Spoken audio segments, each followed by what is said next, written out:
los secundarios, es pues, como la continuación, digamos, de todo lo que vimos la clase pasada.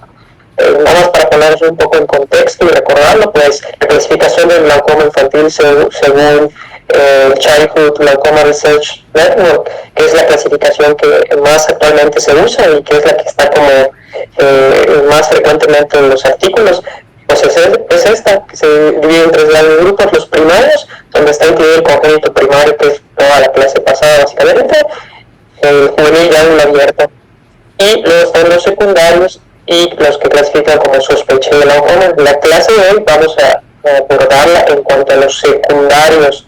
Los secundarios son a su vez 4 grandes grupos, entre ellos los que están asociados a anomalías oculares, los que están asociados a síndromes o enfermedades sistémicas, los que están asociados con alguna otra condición adquirida que no está presente al nacimiento, y otro grande grupo aparte son los que son seguidos de cirugía de catarata, que ahorita vamos a ver por qué se clasifica aparte. Y a su vez de estos 4 grandes grupos pues se desprenden varias entidades que son glaucomas, que son causantes de glaucoma secundario. Ahora bien, ¿por qué es importante hablar de glaucoma secundario? Si bien la mayoría son entidades que pueden llegar a considerarse infrecuentes, cuando vemos los estudios epidemiológicos hechos pues, en población pediátrica, vemos que ciertas entidades, ciertos síndromes o enfermedades, anomalías oculares, pues la realidad es que no son tan infrecuentes cuando se estudia la población pediátrica en sí. Como lo vemos en este estudio que se hizo aquí en Latinoamérica, de 89 pacientes entre el 2005 y el 2015, pues se vio que, como bien lo vimos en la clase pasada, el glaucoma primario es el más frecuente. Sin embargo, los glaucomas secundarios ocupan también una gran proporción, casi el 30%. Dentro de ellos, las disquinesias del segmento anterior fueron los más frecuentes, con el casi el 5%. La anomalía de Peters y de Axenfeld-Rieger forman otro gran porcentaje, alrededor del 3%, y en tercer lugar queda la viridia, que forma aproximadamente el 2%. En tercer lugar, el gran grupo de estos glaucomas secundarios fue precisamente la asociada a cirugías de catarata congénita, que forma casi el 5%. De ellos, pues el 63% de todas estas entidades fue bilateral, hablando en cuanto al glaucoma. No hay diferencia entre hombres y mujeres, y la media del diagnóstico alrededor de los 2 años. Cuando vemos qué sucede en México, que este estudio se hizo en el Hospital Infantil de México en 2011 y 2015, vemos que más o menos sigue la misma tendencia. El congénito primario, como bien ya sabemos, es el más frecuente, pero en cuanto a los secundarios, vemos que el seguido de cirugía de cataratas formó el segundo gran grupo, alrededor del 20%, perdón, y los secundarios, así como Sturch-Weber, formó un tercer grupo, que es el cercano, bueno, alrededor del 11%. Como vemos, son porcentajes pues nada despreciables. Igual fueron en su mayoría bilateral, no diferencia entre hombres y mujeres, y la media de diagnóstico de 2 años. Ahora bien, y entrando como tal a la clasificación que mencionaba al principio, vamos a hablar del primer grupo, que son los asociados a anomalías oculares no adquiridas, que como su nombre lo dice, son anomalías oculares que no están presentes al nacimiento, que están presentes al nacimiento y que pueden o no estar asociadas a enfermedades sistémicas. Dentro de este grupo, pues, hay todas estas entidades que vemos aquí, que son varios, entre ellos la anomalía de Axenfeld-Rieger, de Peters, Aliridia, el proteína del congénito, y bueno, todos los que vemos aquí básicamente. Vamos a hablar de los que pues considero que son los más frecuentes, los que vale la pena repasar en esta clase, porque pues ver todos sería una clase muy larga, ¿no? Vemos que este grupo, en este estudio que se hizo en el Conde Valenciano entre el 2008 y 2018, que básicamente clasificaron por grupos todos estos glaucomas, usando la clasificación que les presentaba al principio, este grupo de las anomalías oculares representó el segundo grupo más frecuente, con alrededor del 17%. Ahora bien, ya entrando como tal a las entidades, tenemos la anomalía de Axenfeld-Rieger, que es una disgerencia del segmento anterior que afecta córnea, iris, periférico y ángulo. En cuanto a la epidemiología, vemos que el síndrome de Axenfeld-Rieger no es lo mismo que la anomalía. Ahorita vamos a hacer la diferencia. representa de 1 a 200,000 casos. Tiene un patrón autosómico dominante de herencia, con estos genes involucrados, el PIX2 y el FOXC1, que cuando se ven alterados hay una alteración en la migración de los tejidos derivados de la clase neural, que a su vez pues, causa estas alteraciones en las estructuras antes mencionadas. El mecanismo que causa el glaucoma en este caso pues va a ser esta disgenesia del ángulo de todas las estructuras, lo que va a causar pues, una mayor resistencia a la salida del humor acuoso y pues, secundariamente el incremento de la presión intraocular. De este lado vemos la foto pues, muy característica de esta anomalía con el endotoxón posterior y las anomalías en el iris. En cuanto a su presentación, pues vamos a ver que es una entidad que es bilateral, va a tener un espectro variado de hallazgos clínicos. Entre ellos se pueden dividir como la anomalía de Axenfeld o la anomalía de Rieder. Siendo la anomalía de Axenfeld se entiende como la presencia de endotoxón posterior, que es esta línea pues blanco, amarillenta que se ve en la periferia de la córnea, es la línea Schwally que está más desplazada hacia anterior, y las adherencias ilidocorneales que también se pueden encontrar. La anomalía Rieder, que se entiende como los defectos en el iris, entre ellos hipoplasia, correctopia, policoria o pseudopolicoria, como los vemos en estas imágenes, y cuando están presentes de manera conjunta, pues se conoce como la anomalía de Axenfeld-Rieder. Ahora bien, cuando esta anomalía tiene también asociadas alteraciones sistémicas, entre ellas las dentales, faciales y otro tipo de malformaciones como las vemos aquí, entonces ya se conoce como síndrome de Axenfeld-Rieder.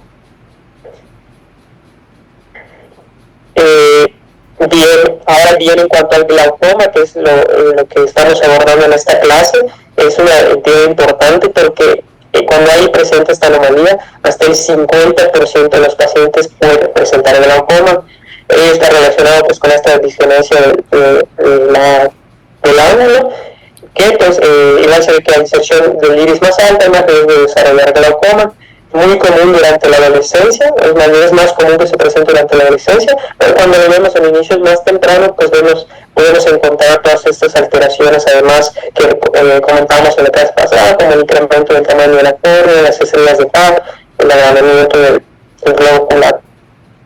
Cuanto al tratamiento, el médico va a ser el de primera línea con cualquier clase de medicamentos, tomando en cuenta las indicaciones que también mencionábamos en la clase pasada, aunque la mayoría de ellos va a terminar en una cirugía filtrante, entre ellos pues, la trabeculectomía, un dispositivo de drenaje.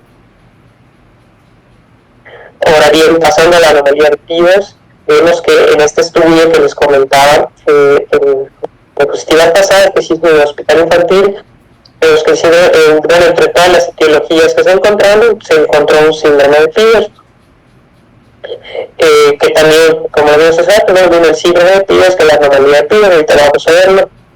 Esta anomalía es una disgenesia del segmento anterior que va a afectar el estroma posterior membrana de Bessel y endotelio, con una incidencia de 1.5 de cada 100,000 nacidos vivos, y está asociada con la genética es un patrón esporádico, aunque hay algunos casos que pueden ser autosómicos dominantes o recesivos, y vemos estos genes que son los principalmente alterados. En cuanto al mecanismo que causa el glaucoma en esta entidad, pues es la trabeculodisgénesis también, la malformación del canal visual y las simetrías anteriores. En cuanto a la presentación de esta anomalía, vemos que se caracteriza por una opacidad corneal que está presente al nacimiento proliferante, pues derivados de estos defectos de las estructuras que mencioné anteriormente. En el 80% de los casos es bilateral, pues tiene un espectro de presentación que puede ser desde leve, con la opacidad corneal presente en el nacimiento, hasta severa cuando ya hay pues adhesiones corneolenticulares o incluso estafiloma anterior, como lo vemos aquí. En esta entidad el glaucoma puede estar presente hasta el 95%, o sea la incidencia es bastante alta. También es más frecuente que se presente en la infancia, pero hay otros casos donde puede ser la presentación más tardía.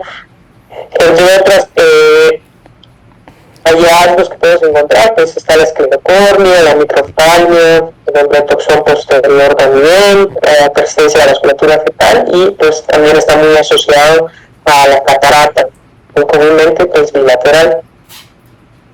También pueden haber otro tipo de anormalidades retinianas y la ambliopía, puesto en las alteraciones que hay pues, de la visión. Cuando hay anomalías sistémicas asociadas, entonces ya lo vamos a conocer como el síndrome de Peters, entre las cuales pueden ser muy variadas: la bipolar hundido, estatura baja, la falencia de tracto urinario, entre otras. El manejo de estos pacientes, o más bien el seguimiento del glaucoma, es bastante complicado, puesto de la dificultad para explorar, pues, sobre todo el fondo del ojo, dado a la opacidad.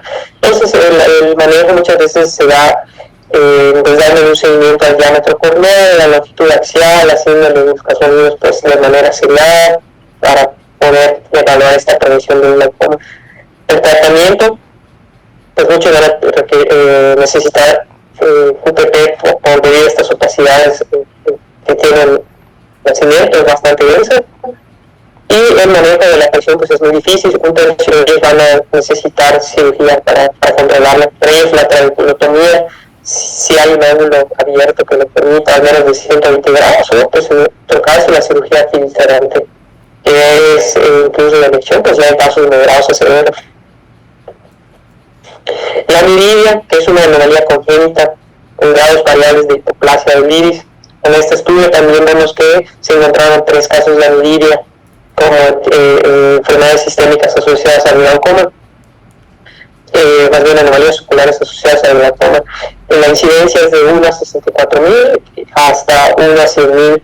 Tiene un patrón autosómico dominante en 2 tercios de los casos, y puede ser el patrón esporádico en un tercio de ellos. El gen más asociado es este gen que vemos aquí, que es el FAC6. También puede estar asociado a la lesión en FAC6 y el glutamino, que es el que está asociado al tumor de Wilms. En cuanto al mecanismo del glaucoma, puede ser de 2 variantes: cuando es de ángulos abiertos por un mal desarrollo del sistema de Wernicke, y cuando es de ángulos cerrados, cuando esta alteración hace que el iris migre hacia la malla trabecular, pues obviamente dificulta el flujo de salida del humor acuoso.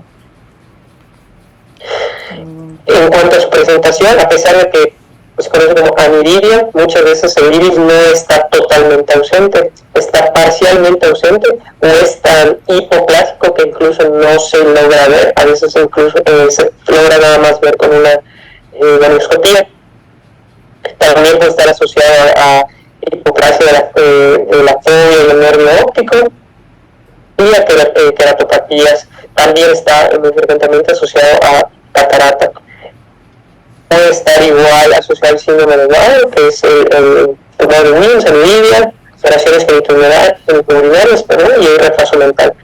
El glaucoma asociado a esta anomalía ocular, pues igual es alta la frecuencia, entre el 50 al 75%, y va a ser frecuente que se presente en la infancia y en la adolescencia. Tratamiento, pues igual, de primera línea inicial va a ser con terapia médica, pero pues va a ser también de difícil control, y van a terminar en trabeculotomía, que en muchos casos es la primera línea incluso. Hay que tener en cuenta que los antifibróticos como el 5-FU pueden empeorar la deficiencia de células limbares, que ya de por sí pues pierden, así como la queratopatía. Muchas veces los dispositivos de drenaje pues son una buena opción cuando hay también asociado a catarata. Entrando al otro grupo de los 4 grandes grupos, sí, claro, antes de pasar a las sistémicas, para tomar en cuenta las que acabo de mencionar de las oculares, bastante bien descritas. A lo mejor algunos detalles que pudiera como aportar es que, como mencionaste bien, la Axel Rieger, lo que es Peters, son anomalías cuando están solamente en el grupo de lo que es alteraciones oculares no adquiridas, y cuando están asociados a alteraciones sistémicas, pues ya entrarán dentro del grupo de los glaucomas secundarios a enfermedades de síndromes o enfermedades sistémicas. Y de Axel Rieger, pues bastante bien lo que mencionaste, es considerar lo que es el endotoxón, las alteraciones de la atrofia o malformaciones del iris, y pues puede llegar a generar también alteraciones pupilares por ectopia, policoria, entre otras. Entonces ahí sí es muy importante, como lo mencionó Robbie, no nada más dejarnos ir con los ojos. Acuérdense que también somos médicos y que atrás del ojo está todo un niño, entonces hay que tomar en cuenta que también tenemos que valorarlo y a lo mejor y considerar una interconsulta al servicio. Se asocia muy frecuentemente a alteraciones dentales, entonces podemos apoyarnos con el servicio de odontología para que ellos consideren si tiene alguna malformación de su área para considerar ya un síndrome. Y esto a su vez pues hacer todo el abordaje completo multidisciplinario con cardiología, con nefrología, entre otras. El tratamiento, sí mencionó muy bien Robin, es más que nada médico, pero si se tiene que requerir hacer alguna cirugía, lo que se ha visto más es pues si las filtrantes y las de los dispositivos valvulares. En esto que menciona de que puede llegar a tener estrés de HAP, es como si fuera un glaucoma congénito, y a la sesión pasada yo les mencionaba que son como más característicos del congénito, pero si la enfermedad ocular está desde tempranas edades, antes de los 3 años, puede llegar a provocarnos como si fuera un glaucoma congénito, y no lo es un secundario de inicio temprano. Y entonces, como dice Robin, es secundario a la alteración que se le quiera dar de nombre. La aniridia lo mencionaste muy bien, a lo mejor nada más ser puntuales con la cuestión de la asociación con el tumor de Wilms, por lo que estamos obligados nosotros como oftalmólogos pediatras y como oftalmólogos a que si estamos frente a un niño pequeño con reciente diagnóstico de aniridia, tendríamos que mandarlo de manera prioritaria al servicio de nefrología para que ellos nos hagan el favor de descartar tumores, porque de esto sí se pueden morir los bebés. Y el síndrome de Wyme es justo lo que menciona: tumor de Wilms, aniridia, alteraciones del tracto genitourinario y retraso del neurodesarrollo. Y qué más les iba a mencionar, esta enfermedad que se llama aniridia también la pueden conocer o la pueden encontrar como una enfermedad panocular, porque no solamente es la ausencia del iris, sino que las malformaciones que se forman por todos los genes, bueno, por el gen involucrado, es insuficiencia de las células limbales, lo que puede llegar a generar palos, opacidades corneales.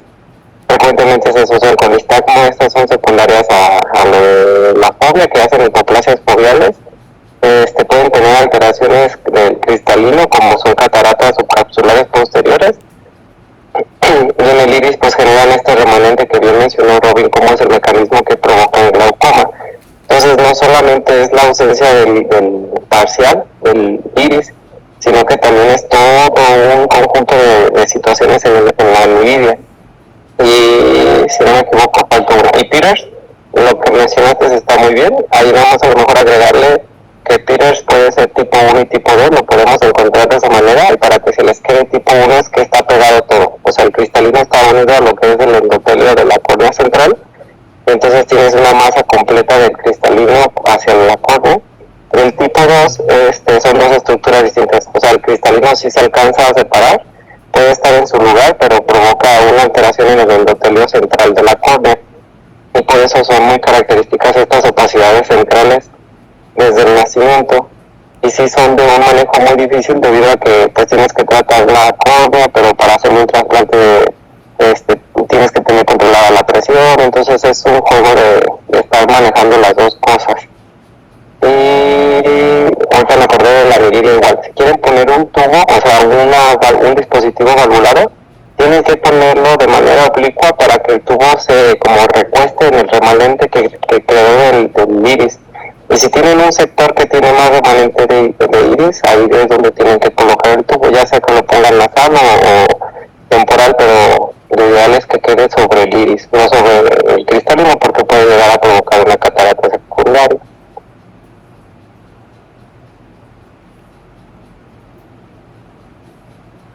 Y si no hay más dudas, pues si quieres continuar con las sistémicas, Roberto.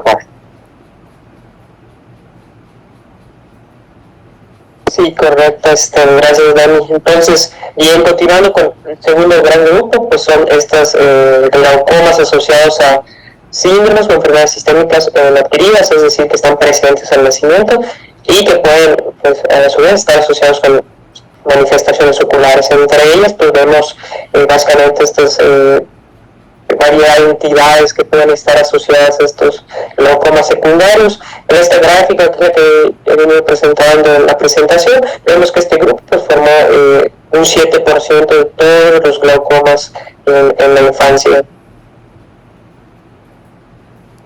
Ahora bien, ya hablando como tal de las entidades, empezamos a hablar del síndrome de Sturge-Weber, que es un síndrome vascular neurocutáneo congénito que afecta cara, ojos y sistema nervioso central, como vemos en esta gráfica donde se estudiaron las enfermedades sistémicas y síndromes asociados al glaucoma. Vemos que este síndrome, al menos aquí en el Hospital Infantil de México, fue el más frecuente de todos, lo que le hace pues, una entidad relevante de conocer, ¿no? Epidemiología es de unos 50,000. En cuanto a la epidemiología, no hay un patrón de herencia como tal identificado y se ve más una displasia venosa primaria que hace que haya una falla en la regresión de los plexos venosos embrionarios. En cuanto al mecanismo de glaucoma, puede ser de dos maneras. El infantil es un desarrollo normal del ángulo y el que se presenta en el adulto, que es una presión epiescleral elevada, lo cual es secundaria a las anomalías vasculares epiesclerales que ahorita vamos a mencionar también. En cuanto a su presentación, pues vemos comúnmente esta actividad desde las manifestaciones cutáneas, entre ellas la mancha de vino de Porto en el 5%, que es la que vemos en esta imagen. Las manifestaciones neurológicas, que en el 80% son convulsiones focales, y las manifestaciones oculares, que pues son una gran variedad de manifestaciones, representan hasta el 50% de ellas, entre ellos los hemangiomas coroideos, conjuntivales, epiesclerales, proptosis, estrabismos, entre otras. El glaucoma, dentro de estas manifestaciones oculares, representa entre el 30 hasta el 70%, es decir, tiene una incidencia bastante alta igual, y es más frecuente cuando que sea unilateral, que sea ipsilateral la mancha de vino de Porto. Cuando esta mancha afecta ambos párpados, el glaucoma puede estar en el 70%, cuando está afectado el párpado superior en el 21%, y va a ser el glaucoma de presentación temprana hasta en el 60% de los casos, versus pues, que se presente tardíamente en menor frecuencia, alrededor del 40%. En cuanto al tratamiento, pues igual el médico se inicia como una primera línea cuando aparece tempranamente, aunque pues, al igual que muchas de las entidades que vamos a ver, van a necesitar cirugía tarde o temprano. En ellos, pues, si ya vimos que por sí los alfagonistas hay que tener mucha precaución, pues ya dado que hay un daño preexistente al sistema nervioso central, pues están contraindicados. Tratamiento quirúrgico, trabeculectomía, dispositivos de drenaje los más usados, ya que tienen pues una mayor tasa de éxito. Aunque también se puede la traba demostrar y esclerotomía no penetrante profunda. En cuanto a otra entidad pues, igual relevante mencionar, vemos la fibromatosis, que vemos que pues, tiene una epidemiología de una 50 a 3.000 nacimientos con un patrón de herencia autosómico dominante, y el gen afectado es el NF1, que codifica la proteína neurofibroina 1, aunque también pues, el 50% va a ser de nuevo. El mecanismo del glaucoma va a ser una malformación de la radio calcular, infiltración del ángulo con los neurofibromas, podemos ver algunas secundarias a estos neurofibromas, y aquí de los criterios diagnósticos pues vemos que hay varios que son importantes en cuanto a hablando del glaucoma, entre ellos el glioma óptico, los neurofibromas plexiformes y las displasias pues, óseas. Ahorita vamos a mencionar por qué. El glaucoma, como mencionaba, pues es realmente poco común en esta entidad, de 1 a 300 aproximadamente, y se va a manifestar en pacientes que tienen involucro de la órbita, que entre ellos los que tienen la displasia esfenoidal, un neurofibroma plexiforme que afecte pues los párpados, o ya un glioma óptico. Sin embargo, cuando está involucrada la órbita por esta entidad, el glaucoma secundario puede estar presente hasta en el 50%. El tratamiento pues de primera línea es médico, ya que pues este involucro a la órbita hace muy complicado pues abordarlo mediante una cirugía. Y de igual manera, ya que hay un daño al sistema nervioso central, los alfagonistas van a estar contraindicados. El tratamiento quirúrgico hay que considerarlo lógicamente cuando la terapia médica falla. Sin embargo, como les menciono, pues dado que involucra la órbita, pues muchas veces son difíciles pues abordarlo, ya sea con dispositivos de drenaje o con algún otro tipo de técnica quirúrgica, y pues muchas veces estos pacientitos pues terminan, su única opción van a ser los procedimientos ciclodestructivos. Bien, no sé si antes de pasar al otro grupo, está muy bien como lo mencionaste. El principal que vemos nosotros acá en oftalmología pediátrica y acá más en el instituto, como es un centro de concentración, sí es el Sturge-Weber por mucho. Hace poquito nos mencionaba el doctor Brizuela que él es oftalmólogo pediatra y más glaucomatólogo, o sea, es glaucomatólogo pediatra. El principal párpado que se ve más afectado con glaucoma es el inferior. Yo en alguna bibliografía revisé que era el superior, pero si tiene los dos involucrados es mucho más frecuente. Sí, como de la perlita que les llegan a preguntar y que es muy importante que entiendan es, como mencionó Robin, que el mecanismo del por qué se forma glaucoma en estos pacientes es por la dualidad de que puede ser una disgenesia o una trabeculodisgenesia, o sea, desde muy chiquititos, hasta que puede ser por un aumento de lo que es la presión epiescleral. Entonces aquí a veces lo que se llega a hacer mucho acá en el Instituto Nacional de Pediatría es la trave más trave, y les va bastante bien como una primera opción, como lo hemos visto que se puede hacer nasal superior, media superior y luego ya temporal. De igual manera tiene que ser en un centro donde estén preparados, porque estos pacientes pueden llegar a ser se me fue la palabra, creo que es hipertermia maligna. Sí, la hipertermia maligna es un problema transquirúrgico que incluso puede quedar en muerte del paciente. Entonces sí tienen que estar preparados los anestesiólogos pediatras. Sí está completamente contraindicado los alfagonistas, a cualquier edad, porque pueden provocar mayores crisis epilépticas, y vigilarlos. ¿Por qué? Porque si nos lo mandan a nosotros de primera vez como oftalmólogos y lo vemos a los 3-5 años y ya no vemos que tenga glaucoma, no significa que no lo va a desarrollar en un futuro, por lo que justo mencionábamos del mecanismo de que se presenta el glaucoma. Esos niños hay que estarlos viendo seguidos porque pueden llegar de un momento a otro a presentarlo, y normalmente están asociados a una alteración neurológica, porque todo el cerebro que está ipsilateral con la mancha de vino porto llega a presentar una alteración. Entonces ellos no refieren dolor y a veces no podemos darnos cuenta. La mancha de vino porto se puede llegar a borrar, o sea, como a disminuir con los años en la adolescencia, y entonces después es más difícil, sino que conozcamos el antecedente de que el paciente lo tenía y estarlo vigilando. La neurofibromatosis es un importante dato de, como mencionó Robin, de los nódulos de Leach, las manchas de vino porto, el plexiforme. Recuerdo que en el consejo preguntaron mucho de este tema de facomatosis porque, para que le pongan ahí un estudio sobre todos los R3 que ahora lo van a presentar, le den una revisión, debido a que sí es muy importante todas las asociaciones a estas facomatosis, y entre ellas la primera es la tipo 1. La tipo 2 también puede llegar a presentar glaucoma, pero es muy raro. Y pues también igual nada más, yo creo que bastante bien explicado las enfermedades sistémicas, y esas son las principales que se tienen que aprender.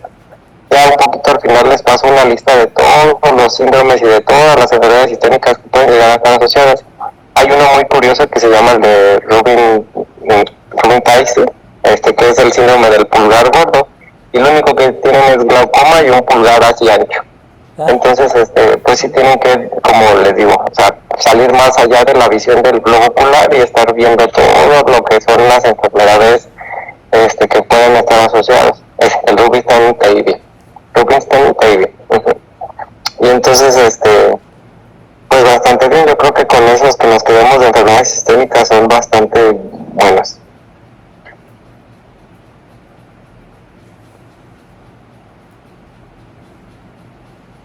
Bien, ahora pasando a el glaucoma asociado con condiciones adquiridas, que son aquellas que no son hereditarias o que están presentes en el nacimiento, y que se desarrollan evidentemente después del nacimiento. Entre ellos pues son estas que vemos aquí, uveitis, trauma inducido por esteroides, tumores, posterior a una cirugía diferente a catarata y el ROP. Se subclasifica a su vez entre si son de glaucoma de ángulo abierto, cuando está mayor o igual al 50% de ángulo abierto, cuando está de ángulo cerrado. Este grupo pues representó igual un porcentaje nada despreciable, el 9% de todas las causas de glaucomas en la infancia. De ellos vamos a hablar inicialmente del inducido por esteroides, que va a formar pues un cuarto de los glaucomas adquiridos, es decir, es una gran proporción. Como ya mencionábamos un poquito antes de la clase, hay pues conocer estas dos entidades: la hipertensión inducida por el esteroide, que es este pico de presión intraocular, ya sea por un esteroide tópico, que es el más común, que causa la hipertensión y que se usa también, pero también puede estar por perioculares, intravítreos, inhalados, y el glaucoma inducido por el esteroide, que pues ya es este daño glaucomatoso dado por la presión secundaria al uso de este. El mecanismo es por hay como varias hipótesis, entre ellas las más aceptadas: el incremento de la resistencia al flujo de salida del humor acuoso, cambios en la microestructura de la malla trabecular, depósitos antiinflamatorios como la matriz extracelular en la malla, así como una reducción pues, de degradación de estas sustancias inflamatorias y demás. Es importante saber y conocer que aunque las estructuras angulares ya están presentes al nacimiento, está descrito que la maduración de estos puede ocurrir incluso hasta de 1 año hasta 8 años después del nacimiento. Esto es importante porque si bien los esteroides causan cambios en la estructura, como todavía no está completa la maduración en los niños, pues muchas veces esta cambio en la conformación puede ser incluso de manera permanente. Eso hace que sea pues diferente a los adultos, como un niño responde a los esteroides. Entre estas diferencias vamos a ver que responden con mayor frecuencia a los esteroides y tienen una mayor gravedad de la respuesta, así como un inicio más rápido que el que mostrarían los adultos. También tienen mayores incrementos de la presión intraocular y llegan a picos más altos y obviamente llegan más tempranos a este pico de presión intraocular. Aquí como dato, pues el 60% de los menores de 6 años que usan algún tipo de esteroide pueden tener un incremento de la presión intraocular, es decir, un porcentaje altísimo. Entre ellos, como ya mencionábamos, la vía tópica es la más usada en pacientes pediátricos, no la única, pero la más usada pues en el contexto de las uveitis, asociada al postquirúrgico, a las conjuntivitis alérgicas también. Entre ellos vemos, les pongo aquí, no es como tal una regla, pero los acomodo en el orden de los que más incrementan la presión intraocular al que menos la incrementa. No quiere decir que sea exactamente así, pero bastante aproximado. Realmente los estudios en pacientes pediátricos pues no son tan frecuentes como lo hay en pacientes adultos en cuanto al glaucoma inducido por esteroides, pero pues hay algunos estudios que sí han comparado sobre todo la dexametasona con otros de menor potencia como la fluorometolona y han demostrado pues un 36% de incremento de la presión en niños tratados con dexametasona versus el 6.5% de tratados con fluorometolona. Y en esta tablita que mayormente reúne estudios que fueron hechos en población adulta, pero que pues es muy similar en niños. Yo pues encierro aquí en rojo pues los que son como más seguro, de uso más seguro, dado que ya sea que inducen menor pico de incremento de presión intraocular, o bien porque el porcentaje de casos que desarrollan hipertensión es más bajo. Entre ellos pues los que se consideran más seguros según la revisión que hice, pues está el etoprepnol y la fluorometolona. También está el nexolona y el difluprednato, pero hasta donde tengo conocimiento estos como que no son frecuentes que se distribuyen en México. Bien, se sabe que este incremento de la presión intraocular asociado al uso de esteroides ocurre de 3 a 6 semanas de un uso continuo de y regresa a valores normales en 2 semanas después de descontinuarlo, siempre y cuando no haya un cambio permanente en la malla trabecular, que como ya lo vimos en los niños, pues es frecuente que sí puede haber cambios permanentes. Esto hace que muchas veces un uso mayor de 8 a 10 semanas puede causar incluso un aumento irreversible de la presión intraocular. El tratamiento de ello, pues evidentemente va a ser suspender el esteroide siempre y cuando sea posible, usando pues ahorradores de esteroides con los presores biológicos, apoyados obviamente también de reumatología. La análogo de prostaglandina puede usarse, así como también la cirugía del ángulo, que en muchas ocasiones está indicada por el difícil control de la presión, y pues ya en algunos casos ya hay que recurrir pues a la cirugía filtrante como la trabeculectomía o algunos dispositivos de drenaje. Bien, pasando a otra entidad, pues el trauma, que se define como un incremento de la presión intraocular mayor a 21 milímetros de mercurio, secundario a un trauma ocular, que puede ser de inicio agudo o crónico, que va a ser ya sea seguido de un trauma cerrado o penetrante. En cuanto al mecanismo que un trauma causa glaucoma, va a ser entre ellos va a estar el enfisema por la ocupación de la cámara anterior, la uveitis, la reacción inflamatoria que hay pues en las estructuras del ángulo. Cuando hay lógicamente una recesión angular mayor a 180, cuando se trata de un trauma penetrante, cuando hay un lente dislocado anteriormente que pues puede causar un mecanismo de bloqueo. Entonces el tratamiento pues va a ser variado dependiendo del tipo de trauma, de la gravedad del trauma, pero a grandes rasgos puede ser tratado con terapia médica, como beta-bloqueadores, ciclopégicos, acetazolamida, esteroides, dependiendo, ¿no? Y bueno, el seguido de cirugía de cataratas es el último grupo. No sé si Dani quieres comentar algo antes de ya abordar el último grupo. Si quieres abordar el de catarata y al final ya hablamos, porque lo dejamos todo como un grupo adquirido. Okay. Pues ya el último grupo de estos 4 grandes grupos que comentamos al principio está el seguido de cirugía de catarata. Anteriormente se clasificaba también de otro grupo, pero se dividió debido a que pues es una entidad bastante frecuente, pues que tiene ciertas diferencias. También pues este glaucoma va a ser el que cumple obviamente con la definición de glaucoma posterior a una cirugía de catarata, obviamente cuando no hay un diagnóstico de glaucoma previo. Entre estas cataratas pues está la idiopática, la que es asociada a anomalías oculares con enfermedad sistémica, o una catarata adquirida causa importante de glaucomas secundarios, de manera global entre el 2 al 59%, y pues ya aterrizado más a la epidemiología mexicana, vemos que informó el 8% de todos los glaucomas en la infancia. El factor de riesgo más importante, del que está más asociado a este glaucoma, a cirugía de catarata, es la edad. Se sabe que a más joven que es el niño hay más riesgo de cirugía, hay más riesgo de glaucoma, antes de los 9 meses, el riesgo incrementa hasta 7 veces. Otros factores de riesgo que también están asociados es el implante del lente intraocular, sobre todo antes de los 2 años, está pues, asociado a un incremento del riesgo.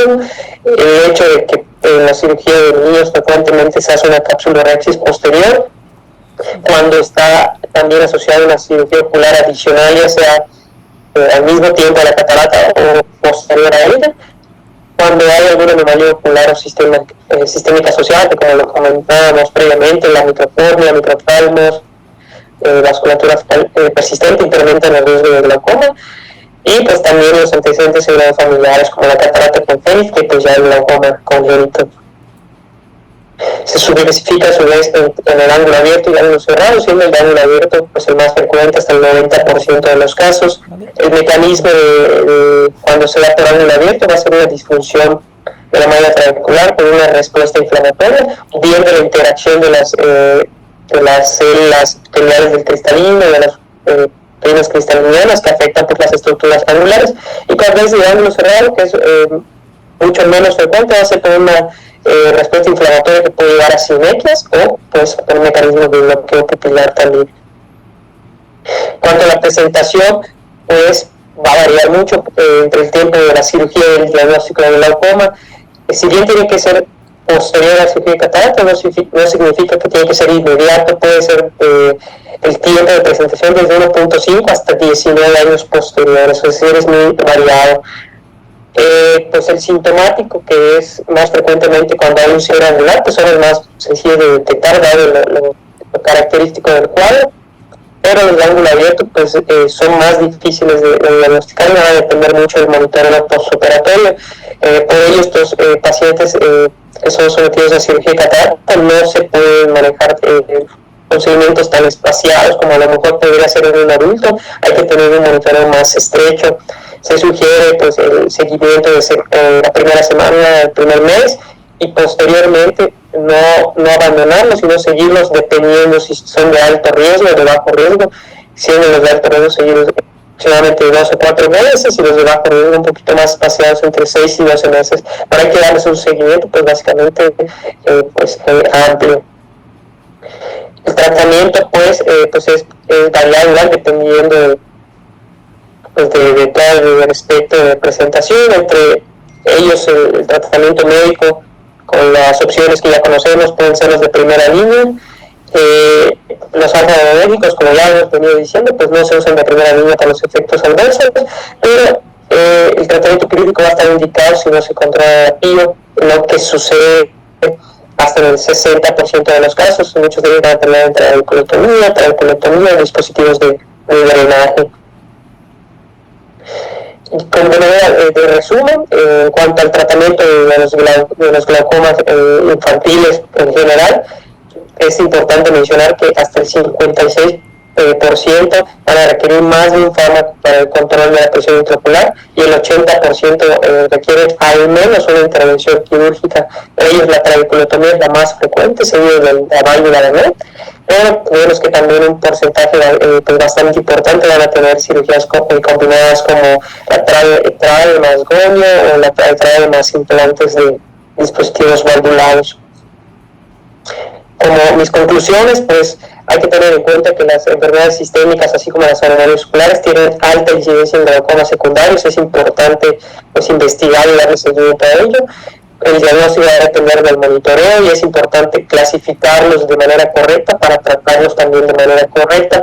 El pronóstico visual pues va a ser muy variable dependiendo de la entidad a la que nos enfrentemos. Y es importante saber que un tratamiento temprano pues obviamente está asociado a un mejor pronóstico visual. La mayoría de estos pacientes van a requerir cirugía en algún punto de la vida y es importante que pues, los padres de estos pacientitos, de estos niños, pues reciban una asesoría genética. ¿Mis referencias? Sí. Gracias. Muchas felicidades, Robin. Yo creo que tienes un futuro en glaucoma o en oftalmopediatría. Porque abarcar un tema tan largo como este no es tan fácil, porque son muchas enfermedades, pero muchas. Y ahorita incluso les mandé una lista por WhatsApp de lo que son como que los grupos subdivididos en las 4 como grandes espectros que tenemos. A lo mejor y para reforzar lo que dijiste de la cuestión, por ejemplo, de los adquiridos, la cuestión del uso de esteroides, sí, justo el que más nos eleva la presión es la dexametasona. Por eso nosotros acá en el instituto lo que hacemos es recordarles gentilmente a los del servicio de pediatría que no nos den gotas con esteroides, porque a lo mejor no se entiende que se tiene que dar un seguimiento estrecho de estos pacientes porque pueden llegar a ser muy hiperreactores y esto varía de la genética entre cada uno. Bien mencionas que hay muchos mecanismos. Hasta ahora lo que hemos aprendido es que hay 9 mecanismos por los cuales se puede llegar a alterar como la microestructura de la malla trabecular y que genere pues un aumento de la presión intraocular, ya sea a largo plazo o a corto plazo, por lo que tenemos que apegarnos a estos pacientes, principalmente cuando iniciamos esteroides en pediátricos. Ahora, si bien si les preocupa, por ejemplo, la situación de los que estamos usando esteroides en enfermedades subéticas, sí los podemos vigilar y no significa que los tengamos que retirar si vemos aumento de la presión. Es importante no dejar que avance la inflamación, sí tenemos que apoyarnos con el servicio de inmunología, que es de reumatología pediátrica, y ellos nos apoyan mucho en hacer el switch a los biológicos o hacerles algún switch a los ahorradores de esteroides y ser un poco más agresivos para controlar las dos cosas. Si llegamos a ver que la presión ya se mantuvo estable, bueno, ya se mantuvo como crónica, tenemos que ya considerar darle un tratamiento ya sea por gotas o por cirugía si es así lo requiera. Bueno, cada paciente es diferente por cuestión genética, si le llaman respondedores pobres, moderados o grandes, y ellos dependen mucho de cuánto aumenten la presión en la primera semana. Entonces, si responden más de 6 milímetros en los primeros 7 días, son moderados. Si responden más de 15 son graves, y si son menos de 6 milímetros de la diferencia, son leves. Entonces ahí tú más o menos puedes tener un pronóstico de quiénes van a requerir un retiro pronto del esteroide. Otra cosa que les iba a mencionar de esto es que, bueno, sí es muy frecuente que lo lleguemos a ver. De los traumáticos también es muy frecuente, igual es un mecanismo combinado, como ya lo menciona Robin, puede ser cerrado o abierto el ángulo, y pues también hay que considerar darles el pronóstico y estarlos vigilando estrechamente, no nada más como a veces lo hacemos en los adultos, de que bueno, te vemos en 4 o 6 meses. Aquí a lo mejor es más frecuente que lo veamos porque pues está en desarrollo el globo ocular del niño, entonces sí ser un poco estrictos.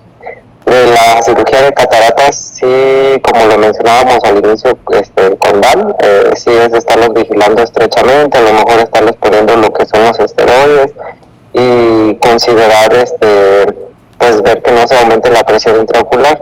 Acá en el instituto se lleva un protocolo con la doctora Bisset, que es la segmentóloga pediatra, y ella es quien nos menciona que tenemos que pues hacerles una afaquia con una vitrectomía, perdón, una capsulotomía posterior con vitrectomía anterior exhaustiva, debido a que muchas de las fibras del vitrio pueden llegar a ser lo que ocluyan la malla trabecular, y hemos reportado pocos casos con glaucoma secundario posterior de cirugía de catarata. Entonces es muy interesante que tengamos que hacer bien la vitrectomía anterior, y eso va a disminuir los riesgos de que aparezca un glaucoma secundario a cirugía de catarata. Ahora, pues sí, entender que los pacientes que se operan de catarata infantil no es como los adultos de verlos al día siguiente, una semana, y a veces ya no los vemos, a veces un mes más, a veces unos 3 meses más, a veces ya nunca más. Pero en el paciente pediátrico sí es como menciona Robin, no solamente por la cuestión de la presión intraocular, sino que tenemos que tener en mente un plan de rehabilitación visual, que ya lo vamos a ver con Marianita, ya me pasó su presentación, y ya nada más estamos ahí como detallando algunos datos. Y sí pensar que son pacientes que están en desarrollo visual y tenemos que estarles a lo mejor considerando miopía, a lo mejor nistagmo, a lo mejor ya hizo una endotropia, a lo mejor ya hizo un glaucoma secundario a cirugía de catarata. Entonces sí son pacientes que no los podemos soltar tan fácil y tenemos que individualizar a cada uno de ellos, dependiendo de lo que vayamos viendo cómo van evolucionando, es lo necesario, lo que tengamos que hacer. Entonces, pues bastante bien tu clase, muchas felicidades, Robin. A lo mejor y lo tuyo es glaucoma.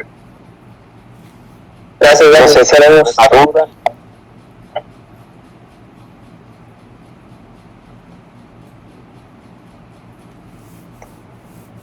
Igual si en la lista que les pasé tienen alguna duda de alguno de los síndromes, pues con gusto los podemos empezar a aclarar. No me sé todos, pero sí ya la gran mayoría, porque es lo que vemos más frecuentemente en la consulta de oftalmología pediátrica.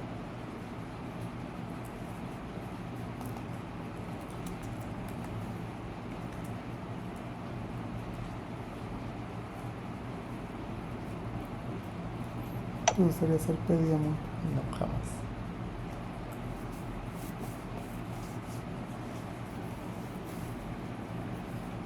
Para tomar la presión de estos pacientes, por ejemplo, los operados de catarata, pues es con el Liker. Entonces sí considerar la infra o la supraestimación, o sea, que se haga una supraestimación de la presión intraocular. Entonces sí están los vigilantes. Si tenemos la duda, también nos pasamos a exploración bajo anestesia general, tomamos con Perkins y consideramos cómo vayamos viendo el manejo de estos pacientes.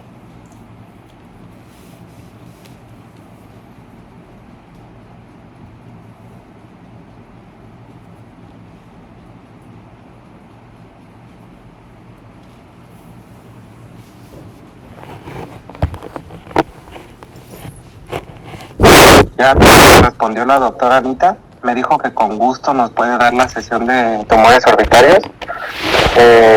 Recomiendo ampliamente que lean mucho ese tema y aprovechen mucho a la doctora porque no saben lo grande que es para este tema. Entonces sí, aprovechenla mucho, pregúntenle todo lo que quieran, exprímanla mucho porque saben muchísimo. Entonces no sé si no hay más dudas, pues yo creo que lo podemos dejar hasta aquí para ya no robarnos más tiempo. Sí, Dani, muchísimas gracias, igual por las clasecitas que estás buscando con la doctora. La verdad creo que están siendo de mucho provecho. Dale, muchísimas gracias por tu tiempo. No, a ti, Cita, por invitarme. Muchas gracias, Dani. No, al contrario, Robin. Gracias a ti. Dani.